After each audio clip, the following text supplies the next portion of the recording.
Hello class. Welcome back बच्चों। तो प्यारे बच्चों, स्टार्ट करते हैं नया लेक्चर।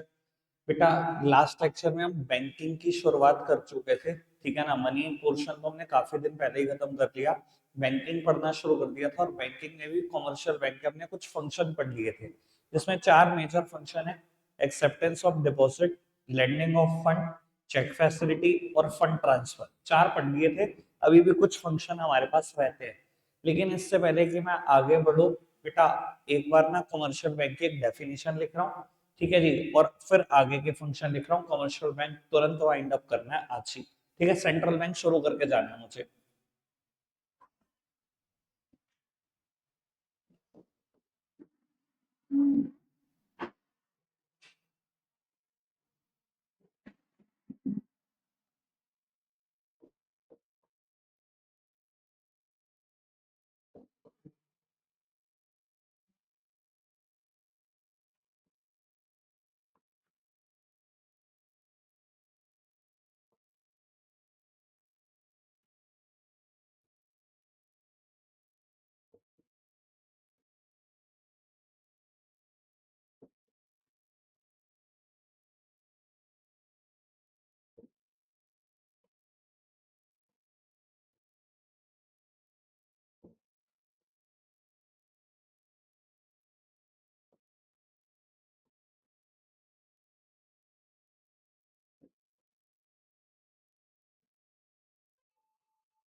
लो पुत्र, सामने देखना है, बस सामने देख रहे हैं।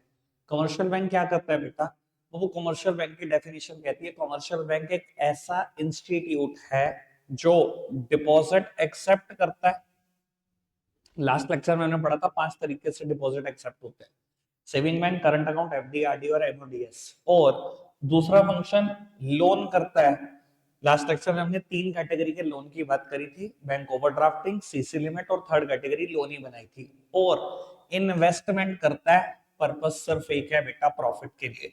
इन्वेस्टमेंट करना मतलब बेटा, कोई भी कमर्शियल बैंक को, आपको पता है, उसको एक स्टैच्यूरी लिक्विडिटी रेशो मेंटेन करनी पड़ती है, याद तो होगा एसएलआर के बारे में। स्टैच्यूरी लिक्विडिटी रेशो मेंटेन करनी पड़ती है। तो वो ये पैसे कहाँ रह सकते हैं? लिक्विड एसेट्स की फॉर्म में रह सकते हैं, generally in the form of cash, या आपके बैंक ब्रांच के बाहर कोई एटीएम है उसमें आप पैसे रखते हो, वो भी स्टैच्यूरी लिक्विडिटी रेशो ही होता है। या लिक्विड एसेट्स में रख सकते हैं। और लिक्विड एसेट्स क्या होती है? सेंट्रल गवर्नमेंट की सिक्योरिटी खरीद लेना, म्यूचुअल फंड खरीद लेना। तो बेटा बैंक बहुत ज्यादा इन्वेस्टमेंट करके रखते हैं सेंट्रल गवर्नमेंट की सिक्योरिटीज में, म्यूचुअल फंड्स में, और वहां से प्रॉफिट बनाते रहते हैं। समझ आया क्या है कमर्शियल बैंक? सिंपल है बात।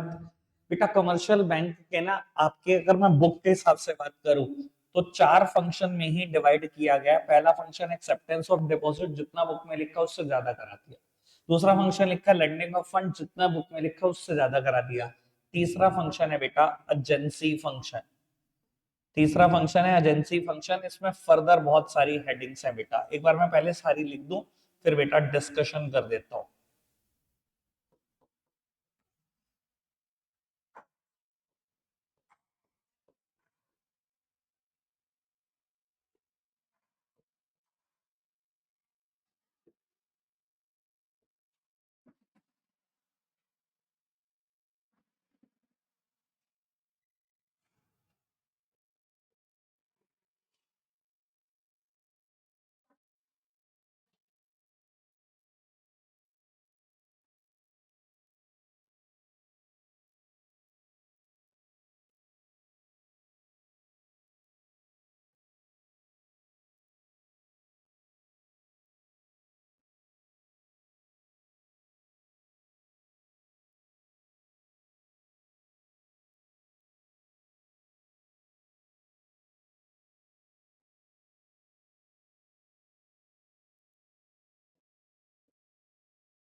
लो उत्तर जी, सामने देखना। बेटा पहला फंक्शन है फंड ट्रांसफर। फंड ट्रांसफर कुछ और नहीं बेटा, वही मुद्दा है जो मैंने परसों जाते टाइम डिस्कस किया था कमर्शियल बैंक के फोर्थ फंक्शन में। यानी कि आरटीजीएस और नेफ्ट की बात, तो ये तो डिस्कस्ड हो चुकी है, इसको तो करो इग्नोर। आगे समझते हैं collection and payment of various item. बेटा बैंक आपके बिहाफ पर बहुत सारी चीजों की पेमेंट कर सकता है, बैंक आपके बिहाफ पर बहुत सारी चीजें कलेक्ट भी कर सकता है, ठीक है जी, ये आपके ऊपर डिपेंड करता है। जैसे कि मैं एक एग्जांपल देता हूँ, वो आपने एक लाइफ इंश्योरेंस कराया, let's suppose from max life insurance, ठीक है जी, और उसकी एक एनुअल प्रीमियम जाती है, और वो प्रीमियम जाती है, लेट्स सपोज की बात करते हैं 25 जनवरी को। आपको हर बार कभी 26 को याद आता है, कभी 27 को, कभी 28 को, फिर प्रीमियम देने जाते हो 26, 27 या 28 को, ठीक है जी, और पेनल्टी के साथ देकर आते हो, कभी 200 पेनल्टी लगी, कभी 300 पेनल्टी लगी। आप बहुत परेशान हो इस चीज से, आपने अपने बैंक को इंस्ट्रक्शन दी कि बैंक एक काम कर, सिस्टम महीना एक एसआई लगा दे। बैंक ने जी पूछा किस चीज की एसआई, एसआई का मतलब होता है स्टैंडर्ड इंस्ट्रक्शन लगा देना।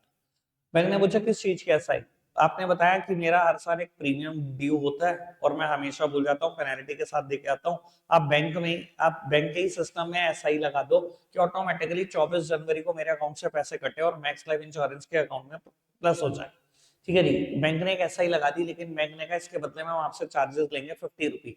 तो आपने कहा जी ये तो बहुत कम है, मैं तो हमेशा ही पेनल्टी भर के आता हूँ, कभी 200, 300, 50 लग गए तो मुझे कोई दिक्कत नहीं है।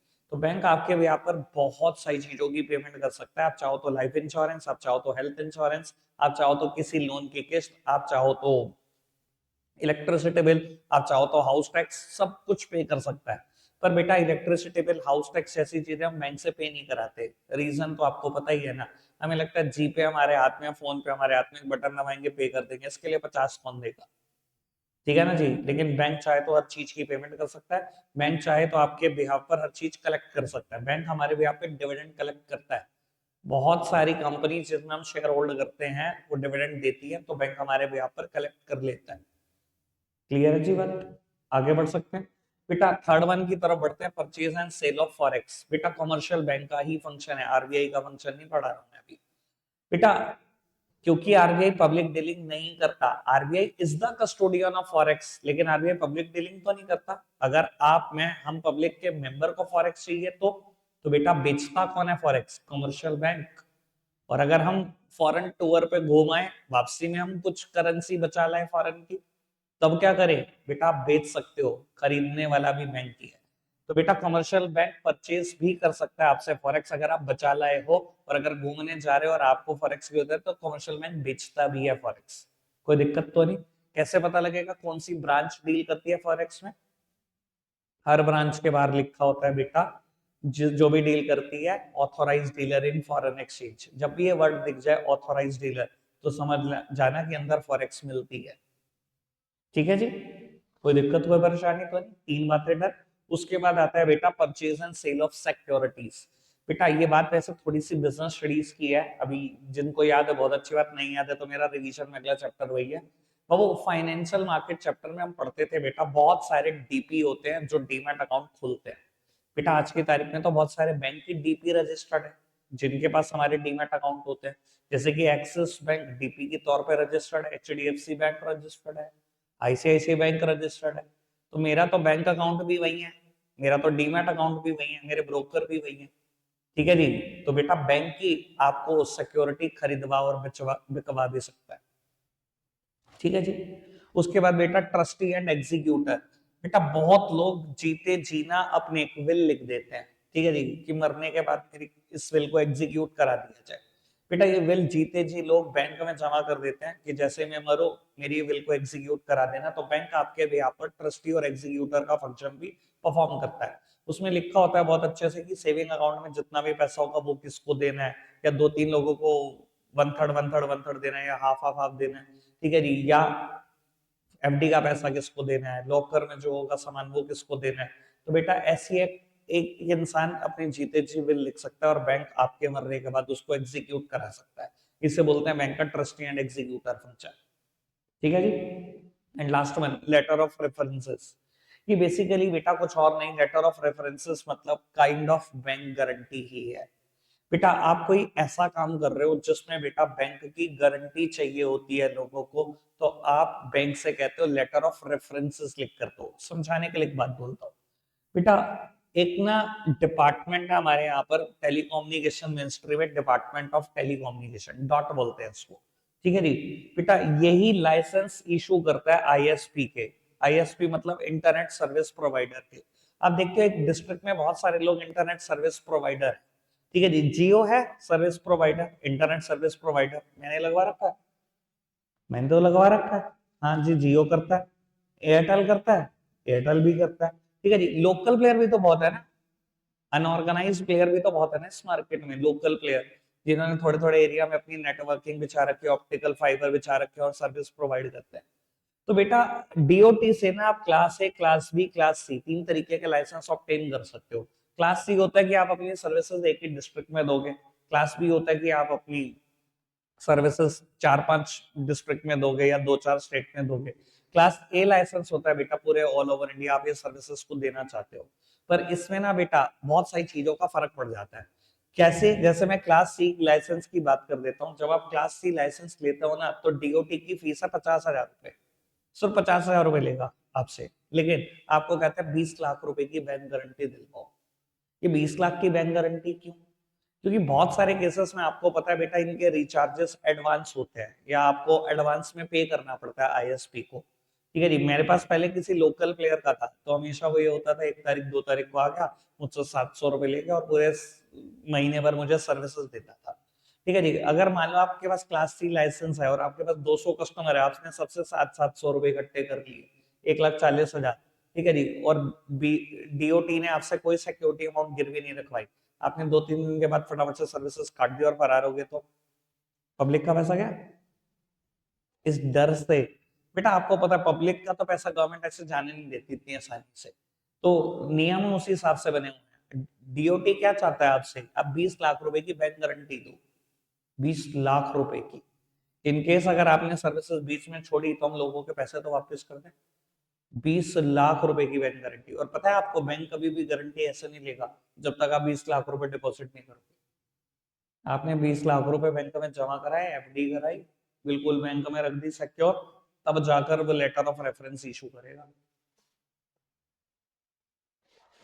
क्लियर है जी बात? समझ में आती है? आगे बढ़ जाए। बेटा कुछ 6 में से रिपीट कराना है तो बताओ, कुछ भी। बेटा ट्रस्टी एंड एग्जीक्यूटर फंक्शन क्या होता है? मैंने बताया अभी, बैंक आपके लिए आपका एग्जीक्यूटर भी बन सकता है। जीते जी विल लिखो, वसीयत लिखो जिसको हम बोलते हैं हिंदी में, बैंक को दे दो कि मरने के बाद एग्जीक्यूट होनी चाहिए। ठीक है जी, आप सभी फैमिली मेंबर के लिए कुछ ना कुछ छोड़ के जा सकते हैं। सेविंग बैंक का पैसा, किसी के लिए एफडी का पैसा, किसी के लिए लॉकर फैसिलिटी का पैसा, किसी के लिए सब कुछ छोड़ा जा सकता है। ठीक है जी, आपके मरने के बाद बैंक उस विल को एग्जीक्यूट करा देता है। इससे बोलते हैं बैंक का ट्रस्टी एंड एग्जीक्यूटर फंक्शन।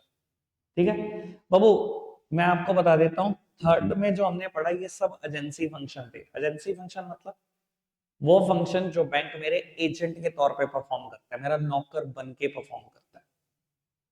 इस सब के लिए उसको कहीं ना कहीं पैसों की जरूरत है, कमीशन की जरूरत है। इन सब में मेरे बैंक चार्जेस लगते हैं, कमीशन लगती है कोई ना कोई। एजेंट वाले function, agency function. Purchase and sale of securities बेटा ये ज्यादा क्लियरली तो बिजनेस स्टडीज के टॉपिक के बाद समझ में आएगा, फाइनेंशियल मार्केट। वहां पे बेटा टॉपिक है डीपी। डीपी मतलब डिपॉजिटरी पार्टिसिपेंट्स। जो भी लोग डिपॉजिटरी पार्टिसिपेंट्स बन जाते हैं बाबू, वो डीमैट अकाउंट इशू कर सकते हैं। ठीक है जी बाबू, अब मैं आपको बताता हूँ बहुत सारे बैंक की डीपी रजिस्टर्ड है इंडिया में। जो भी डीपी रजिस्टर्ड हो जाएगा वो डीमैट अकाउंट उसके यहाँ खुलवाए जा सकते हैं। डीमैट अकाउंट में सिक्योरिटीज रखी जा सकती है, बेची जा सकती है। तो मैं बोल रहा हूँ क्योंकि बहुत सारे कमर्शियल बैंक डीपी हैं, इसलिए बेटा हम उनके थ्रू परचेज और सेल ऑफ सिक्योरिटीज करते हैं। ठीक है जी, आगे बढ़ सकते हैं बाबू। उसके बाद आ जाता हूं मैं चौथे फंक्शन के ऊपर, आखिरी फंक्शन कमर्शियल बैंक का, एलाइड फंक्शन, मतलब कुछ एक्स्ट्रा फंक्शन, एलाइड फंक्शंस। और इसमें भी बेटा बहुत सारी बातें मुझे पढ़नी है।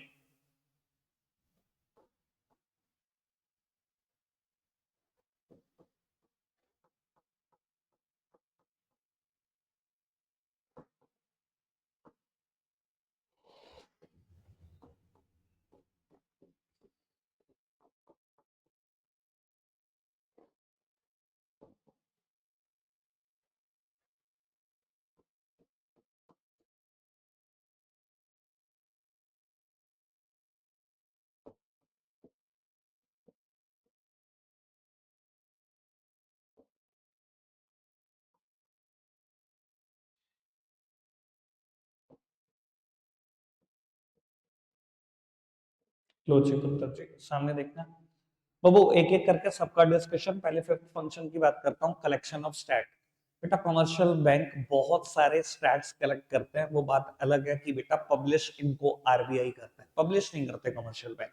जैसे कि अभी कुछ दिन पहले एक स्टैट आया, शायद हफ्ता भर पहले की बात होगी, कि 98.5% जो नोट हैं 2000 रुपए के, वो कमर्शियल बैंक के पास वापस आ चुके हैं। 1.5% नोट नहीं आए जो भी मार्केट में थे, 98.5% आ गए। ये पब्लिश आरबीआई ने किया, ठीक है जी। जब पूरी खबर पढ़ोगे तो आपको पता लगेगा ये पब्लिश आरबीआई ने किया है। पर बेटा आप खुद बताओ, आरबीआई ने इकट्ठे करे नोट? किसने दिया ये डेटा? कमर्शियल, हर कमर्शियल बैंक ने तो बताया होगा कि मेरे पास इतना कलेक्ट हुआ, मेरे पास इतना हुआ, मेरे पास इतना हुआ, तभी तो जाके टोटल में पता लगा 98.5% नोट वापस आ गए। क्लियर है जी बात? पक्का से समझ में आती है? दूसरी बात, ट्रेवलर्स चेक ही करते हैं। बेटा कई बार क्या होता है, हमें अपनी दुकान के लिए, अपने शोरूम के लिए सामान लेने दूसरी सिटीज में जाना पड़ता है। अब बेटा हम कैश कैरी करने का रिस्क नहीं ले सकते। मान लो कि आपको 10 लाख रुपए का सामान लाना है, ठीक है जी, और 10 लाख रुपए जेब में ले जाना है, तो सेफ है नहीं। तो हम ऐसे सिचुएशन में क्या करते हैं, अपने बैंक के पास गए, 10 लाख रुपए उनके दिए, उनसे ट्रेवलर्स चेक ले लिया। तो यार 10 लाख रुपए ले जाना मुश्किल है, चेक ले जाना तो आसान है। वॉलेट खोलो, 1 मिनट में वॉलेट में रख दो, ठीक है जी, बहुत छोटा सा स्पेस ऑक्यूपाई करेगा, किसी को कुछ नहीं पता लगेगा, ठीक है जी, वॉलेट जेब में, ठीक है। पहुंच जाओ, जिस भी सिटी में शॉपिंग करनी है, किसी, मान लो आपका अकाउंट पीएनबी में है, पीएनबी के किसी भी ब्रांच में जा सकते हो, किसी भी जो आपके नियरेस्ट हो, वहां वो चेक प्रेजेंट करो, 10 लाख रुपए नकद मिल जाएंगे, शॉपिंग करो अपनी दुकान के लिए, अपने शोरूम के लिए, वापस आ जाओ। This is travellers cheque, so simple. पर मॉडर्न डेज में इसकी यूटिलिटी खत्म हो गई है, वो आपको पता ही है। हमारे हाथ में भैया जीपे, फोन पे है, ठीक है जी, हमारे हाथ में फंड ट्रांसफर के इतने ऑप्शन है, नेट बैंकिंग के इतने ऑप्शन है कि हम एक बटन दबाते हैं, फंड ट्रांसफर हो जाता है सामने वाले के अकाउंट में। तो ट्रैवलर चेक की क्या ही यूटिलिटी आज की तारीख में। ठीक है ना बेटा, बात समझ में आती है बात? बाबू फोर्थ नंबर पे अंडर राइटिंग ऑफ सिक्योरिटीज। बेटा बहुत सारे बैंक्स आज की तारीख में ऐसा अंडर राइटर काम करते हैं, specially private bank. Under writer तो पता ही है ना, कुछ तो याद होगा ना, क्या होते हैं अंडर राइटर? कंपनी ने कहा जी मैं 1 लाख शेयर बेचना चाहती हूँ, ठीक है जी, पर मैं अंडर राइटर के थ्रू बिकवाऊंगी। तो बेटा आईसीआईसीआई बैंक सामने आ गया कि लाओ 1 लाख के 1 लाख शेयर मैंने खरीदे, मैं बेचता रहूंगा अपने आप। आप बताओ किस रेट पे दोगे, मैं अपने आप जिस मर्जी प्राइस पे बेचू इकोनॉमी में, ठीक है जी, कस्टमर को। तो बेटा अंडर राइटिंग ऑफ सिक्योरिटीज भी कर लेते हैं बहुत सारे प्राइवेट कमर्शियल बैंक्स, ठीक है ना जी। आगे बढ़ जाए, उसके बाद लॉकर फैसिलिटी। मुझे बताओ, किसी को कुछ समझाना है क्या? क्लियर है? मैंने हजारों बार इसकी बात की होगी, क्लास 11 से बात की होगी, लॉकर के टाइप्स भी बताए होंगे, लॉकर की पॉलिसी भी बताई होगी, सब कुछ बात की हुई है, ठीक है ना जी। तो वो उसके बाद टॉपिक है एलसी, लेटर ऑफ क्रेडिट। ये बात याद आई? याद आ गई? कब बताई थी? अभी बताई थी फॉरेन एक्सचेंज मार्केट के फंक्शन में, ठीक है ना। जहां मैंने फॉरेन एक्सचेंज मार्केट का क्रेडिट फंक्शन बताया था, वहां एलसी की बात बताई थी, लेटर ऑफ क्रेडिट की बात। वहीं से कट कॉपी पेस्ट सेम है, मेरी तरफ से सारे फंक्शन खत्म है इसके। कुछ रिपीट करना है तो बताओ। एलसी और लॉकर पे चर्चा नहीं करना चाहता, एलसी की वीडियो देख लेना अगर याद नहीं है तो, बाकी कुछ भी पूछ लो, ठीक है। बढ़ जाए आगे, चलो जी। बेटा अब एक कमर्शियल बैंक का फंक्शन पढ़ने जा रहे हैं, जो पेपर में अलग से 3 या 4 नंबर में आ सकता है, ठीक है जी, अलग से आ सकता है। कमर्शियल बैंक का वैसे कोई और फंक्शन अलग से नहीं आ सकता इसके अलावा। इससे हम बोलते हैं बेटा मनी क्रिएशन और credit creation function of commercial bank. अब बेटा बहुत सारे बच्चों को शुरू में तो ये भी गलत फहमी रहती है कि ये फंक्शन आरबीआई का है, ठीक है जी, और कई बार इस नाम से भी आया है कि क्या आरबीआई का फंक्शन है क्रेडिट क्रिएशन और मनी क्रिएशन। बेटा क्यों रहता है ऐसा भ्रम कि ये आरबीआई का फंक्शन है? क्योंकि हमें लगता है नोट छापने की मशीन तो सिर्फ आरबीआई के पास है, तो वही मनी क्रिएट कर सकता है, कोई और मनी कैसे क्रिएट कर सकता है? बेटा लेकिन कमर्शियल बैंक का ये फंक्शन है, ये आरबीआई का फंक्शन नहीं है। पैसे क्रिएट हो सकते हैं, कैसे क्रिएट हो सकते हैं वो हमने सीखना है, ठीक है जी। जब भी ये टॉपिक पेपर में है, हमेशा एक लाइन सबसे पहले लिखनी है, bank can land more funds, more funds, what is lent to them, what is lend to them. बेटा मैं इसकी हिंदी जरूर बता दूंगा आपको, पर फंक्शन समझ में आने में 5-4 मिनट लग जाएंगे। मैंने लिखा है bank can lend more fund, what is lend to them. Bank कई गुना लोन दे सकता है जितना आपने बैंक को लोन दिया है। इसकी हिंदी का मतलब यह है कि बैंक कई गुना उससे लोन दे सकता है जितना आपने बैंक को लोन दिया है। अच्छा जी, मैं प्रूव करूंगा बेटा अभी इस बात को, इसको समझने में लगेंगे 5 मिनट। ठीक है जी, हिंदी बता दी मैंने, अब इसकी हिंदी क्या है। ठीक है जी, ये बात प्रूव करने के लिए बेटा मैंने दो असम्पशंस का सहारा लिया। दो असम्पशंस हैं। सबसे पहले, all banks are considered as one unit. All banks are considered as one unit. और दूसरी असम्पशन है, all transactions are banked. All transactions are banked. लो जी पुत्र जी, आराम से सुन लो जरा असम्पशन का मतलब। कहता है सारे के सारे बैंकों को एक मान लो। ये मत मानो कि एक एसबीआई, एक पीएनबी, एक बैंक ऑफ बड़ौदा, एक बैंक ऑफ इंडिया, एक इंडियन ओवरसीज बैंक, कुछ नहीं, सब बैंक एक है। ठीक है जी, पहली शर्त। दूसरी शर्त, सारी की सारी ट्रांजैक्शन मान लो इकोनॉमी में बैंक से होती है, कोई कैश ट्रांजैक्शन नहीं। सारे बैंक एक है, सारी की सारी ट्रांजैक्शन बैंकिंग चैनल से होती है, कोई दूसरी बात ही नहीं है, कोई कैश की ट्रांजैक्शन ही नहीं होती। ठीक है जी, और इसको हम अब समझते हैं working of a money multiplier से। मनी मल्टीप्लायर याद है आपको? कभी आप मुझसे टॉपिक पढ़ चुके हो working of a multiplier? Multiplier या इन्वेस्टमेंट मल्टीप्लायर, जिसको हम कैसे रिप्रेजेंट करते थे, बिल्कुल सिमिलर बात होगी, बिल्कुल सिमिलर। ठीक है जी, ये बेटा वर्किंग इसकी शुरू करने से पहले आपको एक टर्म बिल्कुल क्लियर होनी चाहिए, जिसको हम बोलते हैं एलआरआर। क्या है बेटा एलआरआर? Legal reserve ratio. दो चीजों से मिलकर बनती है, सीआरआर प्लस एसएलआर। सीआरआर क्या होती है? Cash reserve ratio. आपको आपके डिपॉजिट का एक सर्टेन परसेंटेज कैप्ट करना होता है विद आरबीआई, इसे ही हम सीआरआर बोलते हैं। पिछले 15 दिन में आपके बैंक के पास 10 लाख रुपए है, 10 के 10 लाख लोन पे नहीं दे सकते। इस 10 लाख का एक सर्टेन परसेंटेज आपको आरबीआई के पास रखना होगा। ठीक है ना, इससे हम बोलते हैं कैश रिजर्व रेशो। ठीक है जी, और ये रेशो भी आरबीआई फिक्स करता है। मान लो इकोनॉमी में सीआरआर 7% है, तो 10 लाख का 7% मतलब 70,000 रुपए आपको आरबीआई के पास रखने होंगे। ठीक है जी बाबू। और दूसरी चीज क्या है? SLR, statutory liquidity ratio. ये वो पैसे होते हैं जो हर कमर्शियल बैंक को अपने पास ही रखने होते हैं in the most liquid assets. ठीक है जी, अभी मैं इसकी बात शुरू में भी कर चुका हूं लेक्चर की। ठीक है जी, जो आपको अपने ही पास रखने होते हैं। कमर्शियल बैंक चाहे तो इसको कैश की फॉर्म में अपने पास रख ले, कमर्शियल बैंक चाहे तो अपनी बैंक ब्रांच के बाहर एटीएम लगा हुआ है उसमें रख दे, कमर्शियल बैंक चाहे तो बेटा इसको सेंट्रल गवर्नमेंट की सिक्योरिटीज में, म्यूचुअल फंड में इन्वेस्ट कर दे, जो भी लिक्विड एसेट है उसमें रख सकता है। मान लो बेटा अगर इकोनॉमी में इसका रेट 13% है, इसको इस रेट को भी आरबीआई बताता है, तो 10 लाख का एक 13% मतलब 1,30,000 आपको अपने पास रखना होगा। 70,000 आरबीआई के पास रखा, 1,30,000 अपने पास रखा, बचा हुआ 8 लाख लोन दे सकते हो, यानी कि एलआरआर छोड़कर लोन किया जा सकता है। ठीक है जी बात। अब बेटा मैं वर्किंग की तरफ चलता हूं। सबसे पहले phase, then deposit, then LRR, और उसके बाद लोन्स। फर्स्ट फेज में क्या हुआ? मान लो एक आदमी आपके पास आया, किसी कमर्शियल बैंक के पास जमा करा गया 1,000 रुपए। एलआरआर का रेट मैंने 20% एज्यूम कर दिया, जैसे कि मैंने एग्जांपल दिया आपको। 200 रुपए आपको रखने होंगे, कुछ अपने पास कुछ आरबीआई के पास, बचा हुआ आप लोन दे सकते हो। 1,000 का 20%, 200 रुपए आपको रखने होंगे, बचा हुआ 800 तो लोन दे सकते हैं।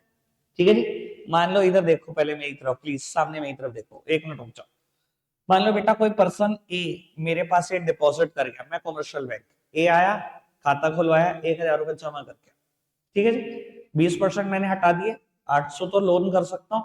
कोई पर्सन बी बड़े दिन से इंक्वायरी कर रहा था लोन की, ठीक है जी, मैंने उसको 800 रुपए का लोन कर दिया, कोई दिक्कत तो नहीं। बी ने क्या करा उस लोन से? वो लोन मैंने क्यों किया? वो एक घर खरीदना चाहता था।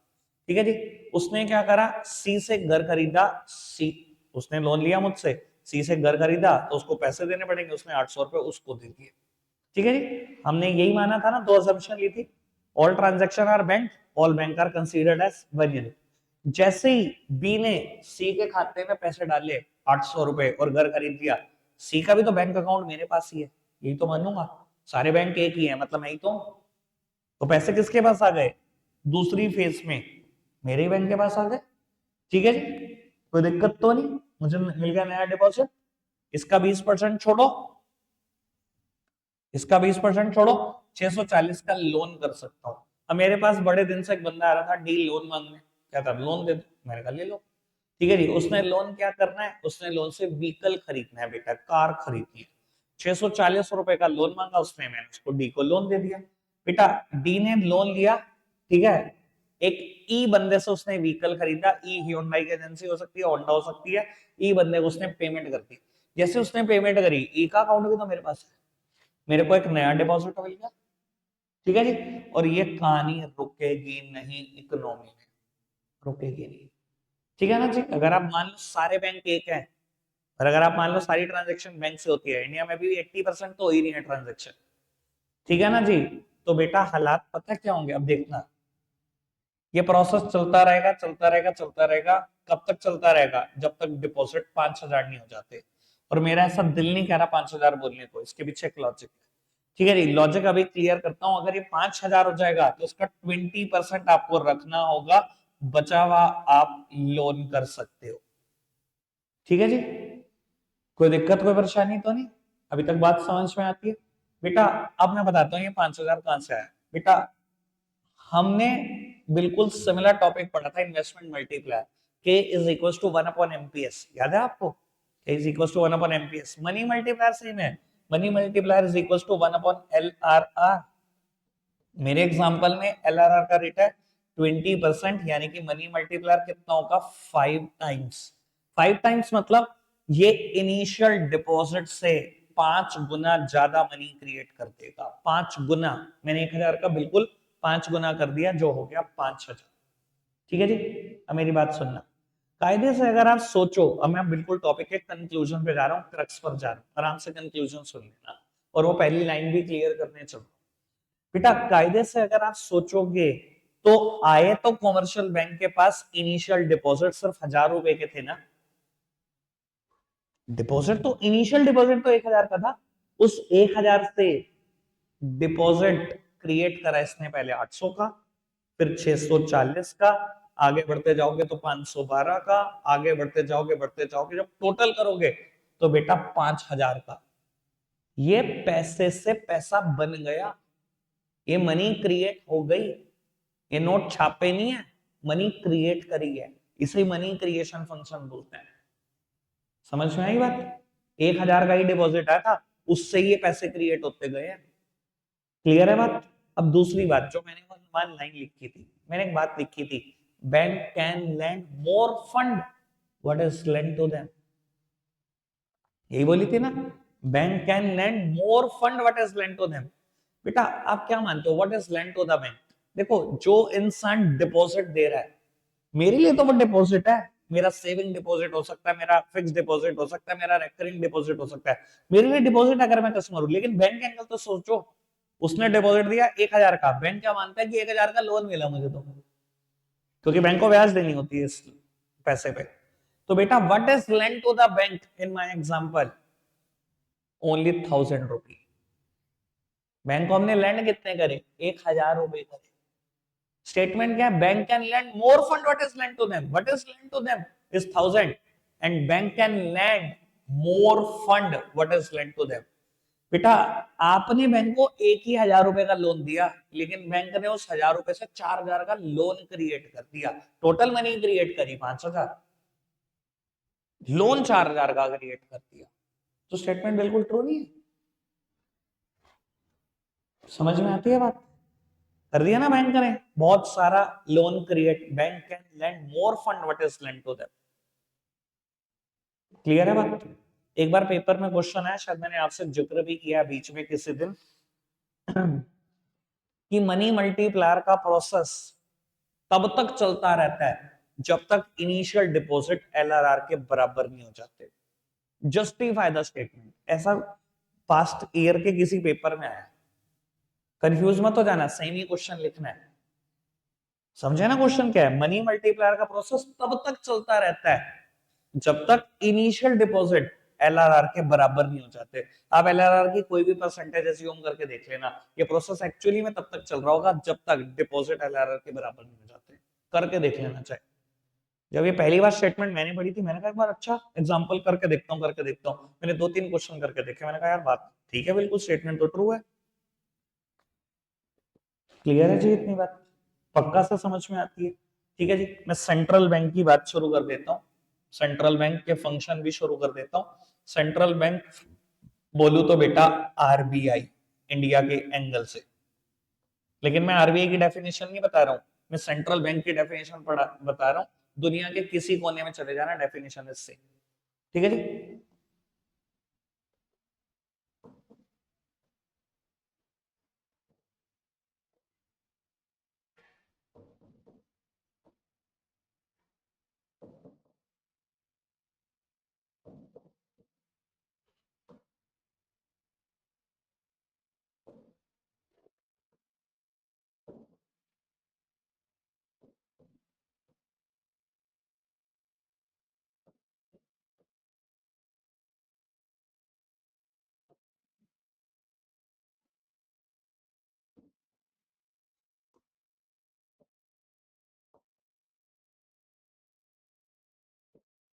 लो जी पुत्र जी, सामने देखना बेटा, सेंट्रल बैंक की डेफिनेशन में ना ये 4 वर्ड आने कंपलसरी है। मैं तो याद रखने के लिए बोलता हूँ कोडर, अपने आप को कुछ और नहीं, इनिशियल्स का यूज करता हूँ, कोडर कोडर बोलता रहता हूँ। Control operate direct regulate, control operate direct regulate.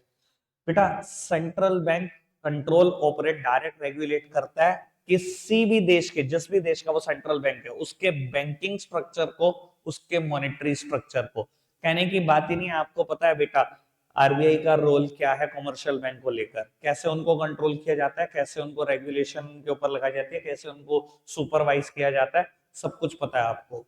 ठीक है ना जी? सीआरआर का प्रेशर, एसएलआर का प्रेशर, ठीक है, कभी लोन देने का प्रेशर, कभी लोन ना देने का प्रेशर, कभी इकोनॉमिक स्टेबिलिटी क्रिएट करने का प्रेशर।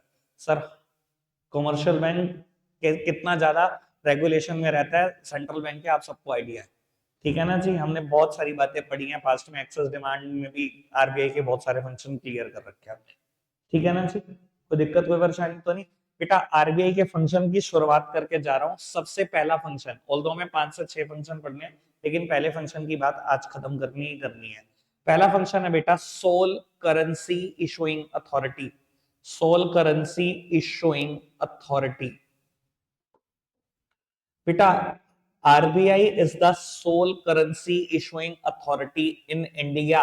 सारी की सारी करेंसी ये इशू करता है एक्सेप्ट, क्या क्या नहीं करता? All the coins and 1 rupee note. All the coins and 1 rupee note, 1 रुपए का नोट, और बेटा सारे कॉइन्स छोड़ दो। ठीक है जी? ये किसकी जिम्मेदारी है? सारे कॉइन इशू करना और 1 रुपए का नोट, ये मिनिस्ट्री ऑफ फाइनेंस की जिम्मेदारी है बेटा। बाकी सारी के सारी करेंसी कौन इशू करके देता है बेटा? आरबीआई इशू करके देता है, हमारे देश का सेंट्रल बैंक। ठीक है जी? लेकिन आपको ये बता देता हूं, आरबीआई ये चाहे कि मैं जितना मर्जी करेंसी पब्लिश कर दूं, जितनी मर्जी प्रिंट करके मार्केट में उतार दूं, क्या आरबीआई ऐसा सोच सकता है? बिल्कुल भी नहीं। बेटा इंडिया एक सिस्टम को फॉलो करता है जिसमें हम क्या करते हैं, इक्विवेलेंट अमाउंट के गोल्ड रिजर्व को गिरवी रखते हैं। उतनी ही करेंसी बेटा सर्कुलेशन में आ सकती है जितनी करेंसी के इक्विवेलेंट गोल्ड रिजर्व आरबीआई के पास गिरवी होंगे। यानी कि अगर इंडिया में मैं बोलूं 17 लाख करोड़ रुपए फ्लो कर रहे हैं, 17 लाख करोड़, तो 17 लाख करोड़ के बराबर गोल्ड रिजर्व गिरवी रखा होगा आरबीआई के पास, गवर्नमेंट ने। अगर आज आप कह दोगे ना 2 लाख करोड़ और पब्लिश करने हैं, तो 2 लाख करोड़ का गोल्ड रिजर्व देना होगा सरकार को पहले आरबीआई को। इतना आसान नहीं है। आपको बता देता हूँ, इंडिया तो ये सिस्टम काफी टाइम से फॉलो कर रहा है, पर पुराने टाइम में क्या हो रहा था, अभी आपको पता है गोल्ड का भाव आज 82,200 है। ये भाव क्यों बढ़ता चला जा रहा है? बहुत ही कम था ये भाव तो, अभी सिर्फ 2-3 साल पहले आप देखो तो 50,000 रुपए के आसपास सर्कुलेट कर रहा था। ये इतनी बड़ा पुश, इतनी बड़ी जंप कैसे लग गई? पता है किसी को आइडिया है आप में से? चलो मैं आपको एक बात बता देता हूँ। बहुत सारे देश के सेंट्रल बैंक पता क्या पॉलिसी फॉलो करते थे, वो जितनी करेंसी मार्केट में सर्कुलेट करते थे उसके इक्विवेलेंट डॉलर के रिजर्व गिरवी रखते थे। इंडिया तो शुरू से ही गोल्ड रखता था, ठीक है जी। बहुत सारे देश क्या रखते थे, यूएस डॉलर के गोल्ड, यूएस डॉलर को गिरवी रखते थे। चाइना ने एक नई मुहिम चला दी, आपको पता ही है चाइना कितना मास्टरमाइंड है। चाइना ने क्या करा, सारे देशों को भड़काना शुरू कर दिया कि इससे तो यूएस डॉलर का दाम बढ़ता जा रहा है, ये हो रहा है वो हो रहा है। सिर्फ 2 साल पहले सारे देशों को भड़का दिया और कहा कि हम भी ना गोल्ड रिजर्व गिरवी रखते हैं। जैसे ही चाइना ने ये पहल करी, अब आपके सामने सिचुएशन, ये हो सब कुछ इसी चक्कर में रहा है, क्योंकि अब क्या है, सेंट्रल बैंक है किसी देश का, कोई 2-4 तोले तो बाय करेगा नहीं गोल्ड। 17 लाख करोड़, 15 लाख करोड़, 20 लाख करोड़, 25 लाख करोड़, इतने के गोल्ड बचेगी उन, इतना इतना गोल्ड मार्केट से उड़ेगा। 25-25 लाख करोड़ का एक एक देश बाय करेगा, तो आपको पता ही है क्या होना है। इतनी डिमांड करोगे गोल्ड की, प्राइस नहीं भागेगा। समझ में आया सिस्टम क्या है। मैंने खैर एक एक्स्ट्रा बात भी बता दी, चलो छोड़ो उस चीज को, ठीक है जी। RBI sole currency issuing authority है, सारी करेंसी इशू करता है except 1 rupee note and all the coins. कोई दिक्कत कोई परेशानी तो नहीं। दूसरी बात गोल्ड रिजर्व सिस्टम याद रहेगी। तीसरी बात advantage of sole currency issuing authority, ये पेपर में अलग से आ चुका है 2-3 बार, उम्मीद करना 2024-25 में भी। सोल करेंसी इशूइंग अथॉरिटी होने का एडवांटेज क्या है, अगर आरबीआई अकेला करेंसी इशू करता है उसका फायदा क्या है बेटा, 4 फायदे हैं। सबसे पहला फायदा यूनिफॉर्मिटी, सबसे पहला फायदा यूनिफॉर्मिटी। अच्छा एक बात बताओ, अगर गवर्नमेंट ऑफ इंडिया सारे कॉमर्शियल बैंक को कहते अपनी अपनी करेंसी ले आओ, रायता फैल जाएगा कि नहीं। सबने पेपर क्वालिटी अलग बाय कर लेनी है, सबने इंक अलग अलग डिसाइड कर देनी है। एक तरफ पिंक नोट आ रहा होगा 2000 का, दूसरी तरफ 500 का होगा पिंक नोट, तीसरे बैंक का 20 रुपए का होगा, किसी चौथे बैंक का 10 रुपए का होगा। पब्लिक परेशान, पिंक नोट कौन सा होता है भाई, 10 का होता है, 20 का होता है, 50 का होता है, 500 का होता है, 2000 का होता है। कभी यूनिफॉर्मिटी अचीव नहीं हो पाएगी, पेपर क्वालिटी तक अलग हो जाएगी। मानते हो, एक करेंसी इशूइंग अथॉरिटी होने का फायदा है यूनिफॉर्मिटी, कोई टेंशन नहीं। दूसरी बात मनी वैल्यू कंट्रोल या money supply control, sorry money supply control. बेटा अगर एक करेंसी इशूइंग अथॉरिटी है ना, तो उसके लिए मनी सप्लाई को कंट्रोल करना बहुत आसान है। सरकार ने आरबीआई के गवर्नर को फोन करा, जी इकोनॉमी में बड़ा इन्फ्लेशन आ रहा है, थोड़ा सा कंट्रोल करने की कोशिश करो। उसने कहा जी अच्छा करते हैं। तो बेटा वो क्या करेगा, आरबीआई के पास अपने मेजर है, वो पड़े थे अपने एक्सेस डिमांड को कंट्रोल करने के, इन्फ्लेशन एक्सेस डिमांड, ठीक है जी। बैंक रेट बढ़ा देना, वो पता ही है, रेपो रेट बढ़ा देना, वो सब कुछ याद है ना। तो बेटा आरबीआई कितनी आसानी से कंट्रोल कर सकता है, एक अथॉरिटी उसे अच्छे से पता है कैसे कंट्रोल करना है। अब यही सोचो, इतने सारे बैंक होते हैं, सबके गवर्नर को फोन करके कह रहा है गवर्नमेंट ऑफ इंडिया, जी देख लेते इन्फ्लेशन है, एक्सेस डिमांड है, कर देते कंट्रोल। अगर सबने अपने अपने मेजर लगा दिए, पता लगा इन्फ्लेशन तो करेक्ट क्या होना था, डिफ्लेशन आ गया, आप सबने ही पैसा बाहर निकाल दिया इकोनॉमी से। एक आदमी को तो पता होता है कितना निकालना है, अगर सारे ही आ जाएंगे बीच में तो भैया इन्फ्लेशन से सीधा डिफ्लेशन में बचोगे, न्यूट्रल कभी नहीं होगे।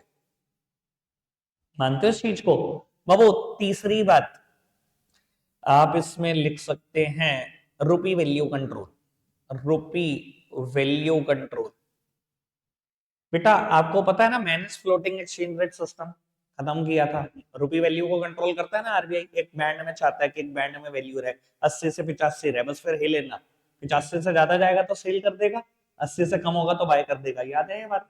अच्छा अब ये मानो सिचुएशन ये है कि 80 से कम रह गया डॉलर का दाम, और गवर्नमेंट ऑफ इंडिया ने फोन करके कहा, मान लो एक अथॉरिटी नहीं है, 20 बैंक है, सबको फोन करके कहा जी रुपये की वैल्यू देखो कहाँ जा रही है, कहाँ जा रही है, इसे बैंड में शिफ्ट करो। सबने बाय करना शुरू कर दिया डॉलर, सबने। सर का सारे बाय करेंगे, अब होना क्या था, रखना था 80 से 85 के बीच में, कि सबको पता तो है नहीं किसको कितना बाय करना है। सबने बाय करना शुरू कर दिया, सबने इतना इतना बाय कर दिया, इतनी डॉलर की डिमांड कर दी कि वो 85 से भी पार हो गया। ये हो सकता है ना, आरबीआई को तो पता है मैं अकेली अथॉरिटी, मुझे इतना बाय करना है, इस बैंड में आ जाएगा, सारे ही बाय करेंगे तो भैया परेशानी हो जाएगी, ठीक है ना जी। एंड लास्ट वन बेटा, गवर्नमेंट के लिए भी आसान है उस एक अथॉरिटी को कंट्रोल करना, 20 होंगे तो मुश्किल होगा। Government can easily control the authority, एक अथॉरिटी होगी तो बेटा गवर्नमेंट के लिए भी बहुत आसान होगा कंट्रोल करना। 20 लोग होंगे, 20 लोगों को कंट्रोल करना बहुत मुश्किल है। मैं हमेशा अपने आप को कैसे याद रखता हूं, मैं वो भी बता रहा हूं। Control, control and control, Majnu control. ठीक है जी, मतलब मनी सप्लाई कंट्रोल, रुपी वैल्यू कंट्रोल, और गवर्नमेंट भी इजिली कंट्रोल कर सकते हो उस अथॉरिटी को। ठीक है जी, रखते हैं आज के लिए इतना ही है प्यारे बच्चों, बाय बाय।